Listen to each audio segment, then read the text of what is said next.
Mirëmëngjesit të nderuar teleshikues të Drita Televizion, do të jemi së bashku në emisionin What Happened Today, çfarë ka ndodhur sot. Data sot shënon 29 dhjetor dhe ne kemi përgatitur disa informacione në lidhje me ngjarjet më të rëndësishme që kanë ndodhur në këtë datë. Ky ju ftoj që t'i ndiqni.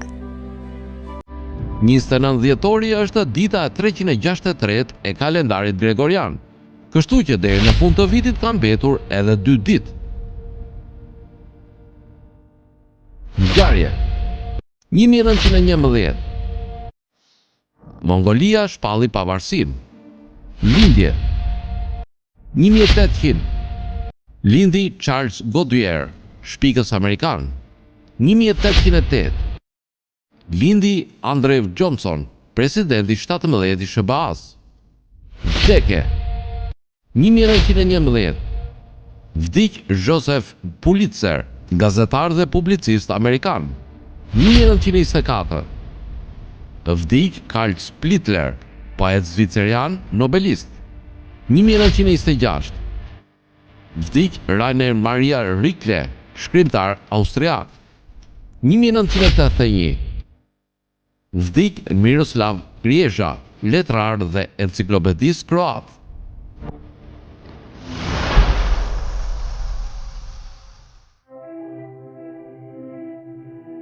Charles Goodyear lindi më 29 dhjetor 1800, vdiq më 1 korrik 1860. Ishte një kimist autodidakt amerikan dhe inxhinier prodhimi që zhvilloi gomë të vulkanizuar, për të cilën mori patentën numër 3633 nga zyra e patenteve të Shteteve të Bashkuara më 15 qershor 1844. Goodyear vlerësohet me shpikjen e procesit kimik për të krijuar dhe prodhuar gomë të përkulshme, të papërkulshme nga uji dhe të derdhur.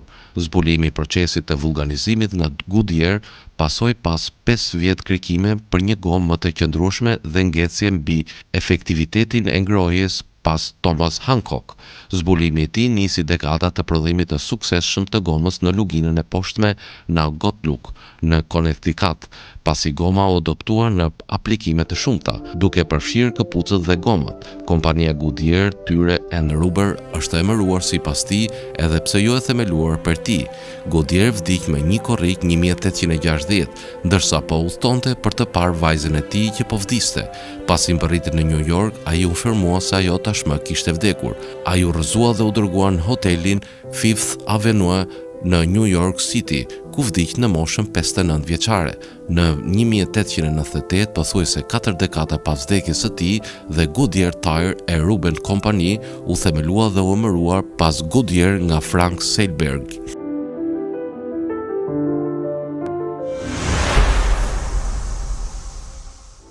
Tani do të kalojmë në rubrikën kuriozitete, ku sot do të flasim për makaronat. A i dini se si janë krijuar makaronat? Makaronat janë një nga ushqimet më të aksesueshme në botë, pothuajse çdo vend ka versionin e tij unik të këtij elementi popullor dhe të lirë.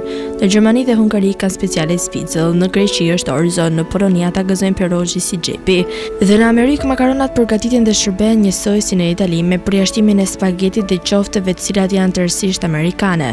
Në fakt, shumë prej nesh mendojnë se makaronat për ushqimin italian dhe shumica e njerëzve besojnë se e kanë origjinën nga Italia, ndërsa makaronat janë tradicionalisht italiane, ato në fakt kanë një histori shumë të lashtë që e bën ato pothuajse të pamundur të dihet se kush e krijoi pari pjatën.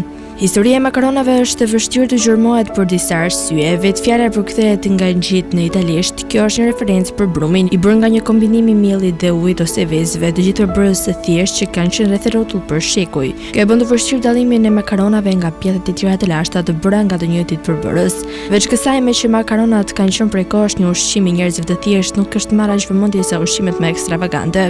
Kur flasim për makaronat, fillimisht duhet të përcaktojmë termin. Fjala makarona përdoret përgjithsisht për të përshkruar petet tradicionale italiane, gjë që dallon atë nga llojet e tjera të petëve në mbar botën. Makaronat bëhen nga brumi pamajaj përbërë nga gruri i fortë dhe ujë ose vezë. Përdorimi i grurit të fortë dallon makaronat nga format e tjera të petëve.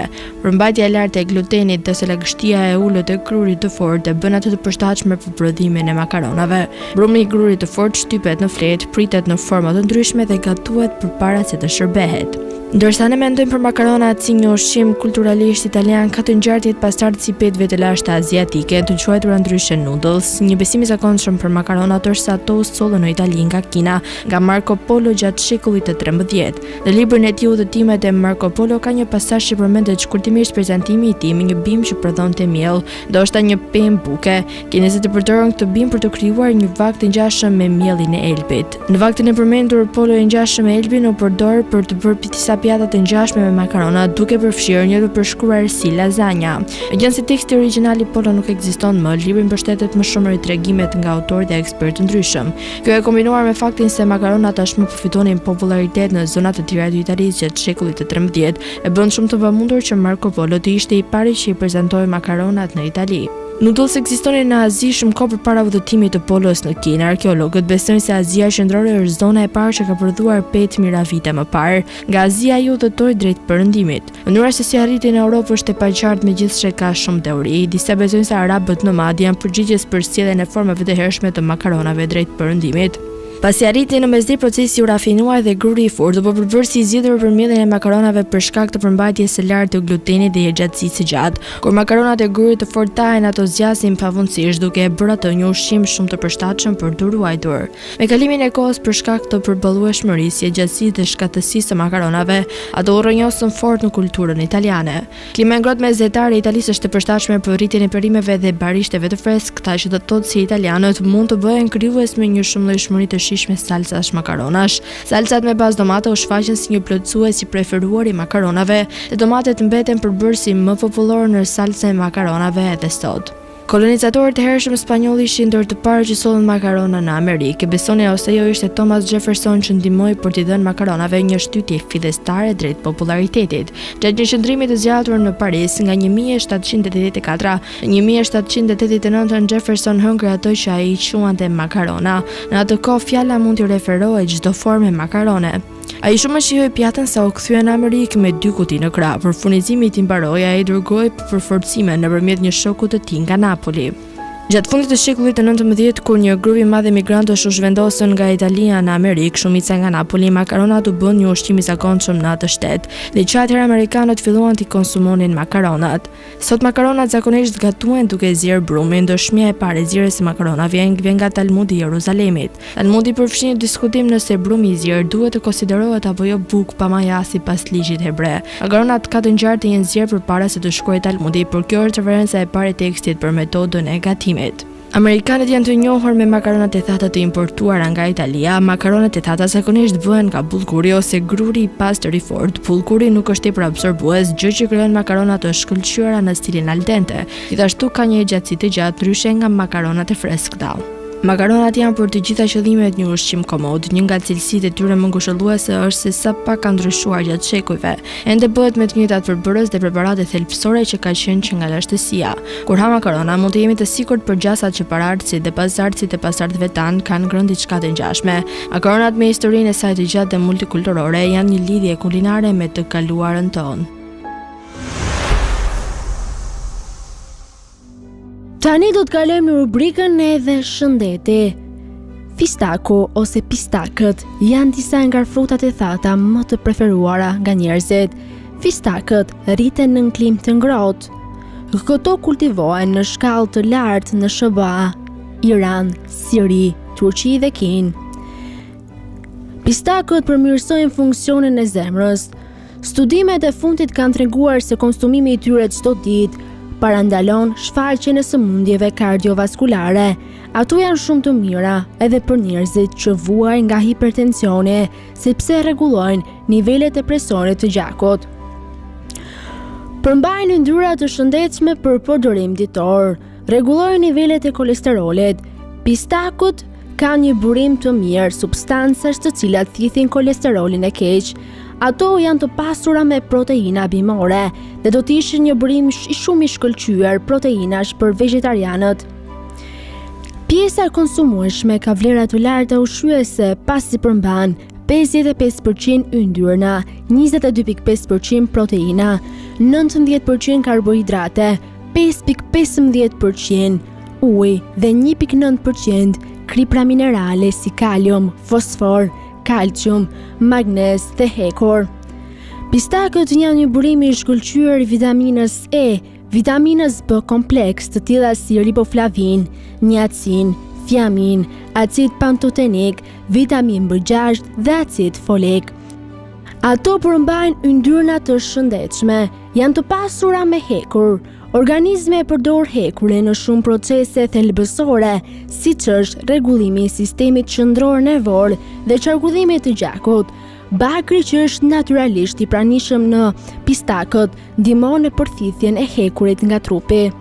Ngadalsojnë procesin e plakjes. Një tjetër vlerë e shtuar e pistakut është fakti që ato mund të ngadalsojnë procesin e plakjes.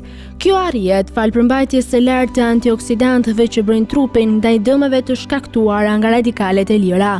Këto të fundit janë molekulat që prodhohen kur trupi shpërbën ushqim ose kur jemi të ekspozuar ndaj ndotjes, siç janë pluhurat ose tymi i cigares. Ato ka një përmbajtje të tyre bakër që parandalon plakjen.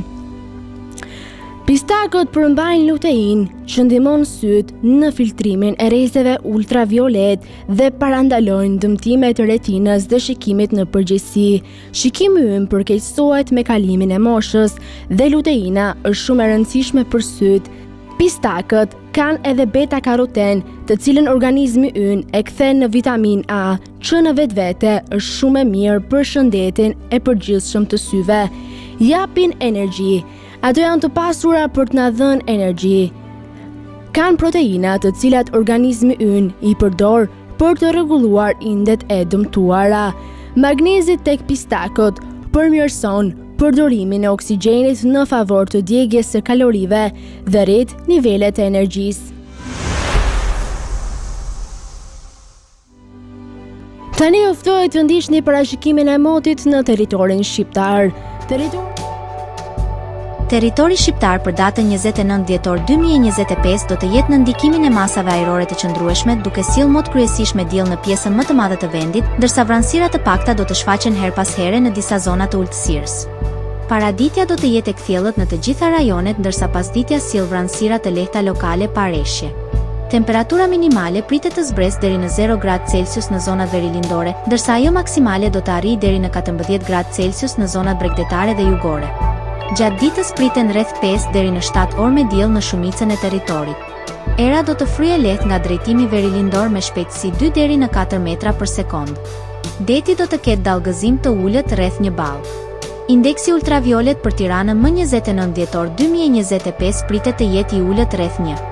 Sipas të dhënave astronomike, lindja e diellit në Tiranë do të jetë rreth orës 7:06 minuta, ndërsa perëndimi rreth orës 16:20 minuta. Temperaturat minimale dhe maksimale për disa qytete kryesore të Shqipërisë do të jenë si më poshtë. Shkodër, 5 deri në 11 gradë Celsius. Kukës, 1 deri në 8 gradë Celsius. Peshkopi, 3 deri në 8 gradë Celsius. Tiranë, 7 deri në 13 gradë Celsius. Durrës, 5 deri në 13 gradë Celsius. Kavaj, 5 deri në 12 gradë Celsius. Elbasan, 7 deri në 13 gradë Celsius. Berat, 6 deri në 13 gradë Celsius. Korçë, 0 deri në 6 gradë Celsius. Vlorë, 7 deri në 14 gradë Celsius. Gjirokastër, 5 deri në 12 gradë Celsius. Sarandë, 7 deri në 14 gradë Celsius. Tani ju ftoj të ndiqni parashikimin e motit në territorin e Kosovës.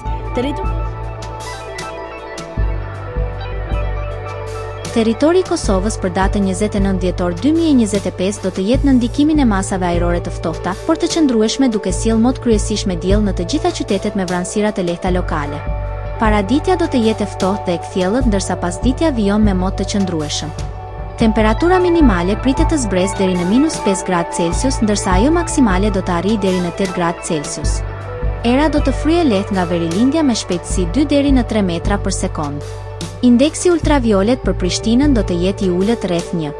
Sipas të dhënave astronomike, lindja e diellit në Prishtinë do të jetë rreth orës 7:05 minuta, ndërsa perëndimi rreth orës 16:10 minuta. Temperaturat minimale dhe maksimale për disa qytete kryesore të Kosovës do të jenë si më poshtë. Mitrovica, -2 deri në 5 gradë Celsius. Podujev, -5 deri në 4 gradë Celsius. Skënderaj, -3 deri në 2 gradë Celsius. Pej, -1 deri në 8 gradë Celsius. Prishtinë, -4 deri në 5 gradë Celsius. Gjakov, -3 deri në 6 gradë Celsius. Malishev, -3 deri në 6 gradë Celsius. Gjilan, -4 deri në 4 gradë Celsius. Ferizaj, -3 deri në 6 gradë Celsius. Kaçanik, -3 deri në 6 gradë Celsius. Suhare, -2 deri në 6 gradë Celsius. Prizren, 0 deri në 7 gradë Celsius. Të nderuar teleshikues të Drita Televizion, kjo ishte gjithçka e përgatitur në këtë emision. Ndërkohë, nëse dëshironi ta shikoni Drita Televizion në rrjetet sociale, mjafton të klikoni RTV Drita, Drita TV Kavaj dhe Drita Televizion. Ndërsa nëse dëshironi ta gjeni live, mjafton të klikoni në web drita.tv. Kjo ishte gjithçka e përgatitur në këtë emision, ndërkohë ju ftoj të ndiqni programacionin në vijim të Drita Televizion.